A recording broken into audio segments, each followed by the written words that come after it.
عید الفطر کے حوالے سے ریسکیو 1122 سٹاف کی چھٹیاں منسوخ، عید پلان جاری۔ ہمارے ڈویژنل بیورو چیف میاں عابد حسین کی رپورٹ کے مطابق ریسکیو فیصل آباد کا عید الفطر کے موقع پر حادثات سمیت کسی بھی قسم کی ایمرجنسی کی صورت میں عوام کو بروقت طبی امداد فراہم کرنے کے لیے جامع ڈیوٹی پلان مرتب کر لیا گیا اور عملے کی چھٹیاں منسوخ کر کے انہیں ڈیوٹی کا پابند کر دیا گیا ہے۔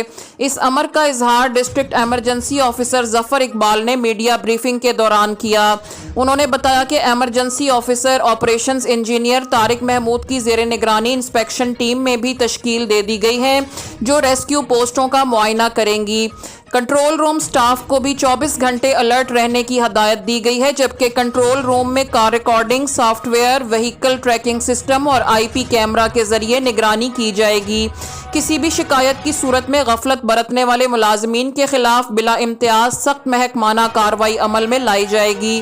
انہوں نے بتایا کہ نماز عید کے دوران عیدگاہوں اور مساجد اور تفریحی مقامات پر ریسکیو 1122 کی 42 پوسٹیں قائم کی گئی ہیں۔ اس کے علاوہ تمام ایمبولینسز، موٹر بائک ایمبولینسز اور فائر وہیکلز ہمہ وقت مختلف مقامات پر موجود رہیں گی۔ مزید خبروں کی اپ ڈیٹ کے لیے دیکھتے رہیے ہمارا YouTube channel fast 92 news Pakistan اور ہمارے یوٹیوب چینل کو سبسکرائب کیجیے گا۔